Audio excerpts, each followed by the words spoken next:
আজকে অনেক দিন পরে মাছ খাচ্ছি, কারণ ছেলের শরীর খারাপ ছিল। তো ওকে পরশুদিনকে নিম হলুদ দিয়েছি। তো কি হয়েছিল তোমরা তো বুঝতেই পারছো, আর তোমাদেরকে বলছি না। আজকে করব চুনো মাছের চচ্চড়ি, আলু দিয়ে এটা করব। এটা কিন্তু মোরলা মাছ। দেখো, আগের থেকে আমি মাছটা নুন হলুদ দিয়ে মাখিয়ে রেখেছিলাম, সেটা ভেজে নিয়েছি। আলুটাও ভেজে নিয়েছি নুন হলুদ দিয়ে। এদিকে দেখো, সোমবারে দিয়ে দিয়েছিলাম কালো জিরে, একটা শুকনো লঙ্কা আর পেঁয়াজ। পেঁয়াজটা ভাজা হয়ে গেলে এতে দিয়ে দিয়েছি অর্ধেকটা টমেটো, আর দিয়ে দিয়েছি আদা রসুন কাঁচা লঙ্কা পেস্ট। দিয়ে জল দিয়ে ভালো করে মশলাটা কষিয়ে নেব। তোমাদেরকে তো কালকেও বলেছি যে মশলা দেওয়ার পরে আমি সবসময় একটু জল দিই, মশলা পুড়ে গেলে নাহলে তেতো হয়ে যাবে।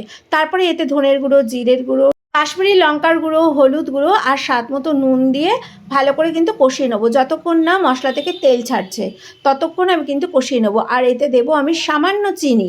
তো তোমাদেরকে বলেছি ব্যালেন্স হয় ভালো চিনি দিলে সামান্য। দেখো, মশলা থেকে কিন্তু তেল প্রায় ছেড়েই এসছে। এইবার আমি এতে কি করব, আগের থেকে যে ভেজে রেখেছিলাম মাছ আর আলুগুলো, সেটা কিন্তু আমি এর মধ্যে দিয়ে দেবো। দিয়ে ভালো করে মশলার সাথে এই মাছ আর আলু কিন্তু মিশিয়ে নেবো। যতক্ষণ না ভালো করে মেশে ততক্ষণ ভালো করে নাড়াচাড়া করে মিশিয়ে নেবো। তারপরে এতে দিয়ে দেবো পরিমাণ মতো জল। জলটা কিন্তু তোমরা বুঝে শুনে দেবে, কারণ কি বলো তো, এটা কিন্তু খুব ঝোল হবে না, একদম মাখা মাখা কিন্তু হবে চচ্চড়িটা। তো দেখো, আলুও সেদ্ধ হয়ে গেছে, মাছও সেদ্ধ হয়ে গেছে। এতে নামানোর আগে দিয়ে দিলাম ধনেপাতা। ধনেপাতা দিলে কিন্তু এই মোরলা মাছের চচ্চড়িতে কিন্তু দারুণ টেস্ট হয়, তাই দিয়ে দিলাম ধনেপাতা। এটা কিন্তু একদম রেডি হয়ে গেছে। এইবার কিন্তু আমি নামিয়ে নেব। তো কেমন লাগলো আমার মোরলা মাছের চচ্চড়ি তোমরা কিন্তু অবশ্যই কমেন্ট করে জানাবে। আজকে এই পর্যন্ত, আবার কোনো ভিডিও নিয়ে তোমাদের সামনে হাজির হয়ে যাব। ততক্ষণ পর্যন্ত তোমাদের সবাইকে টাটা।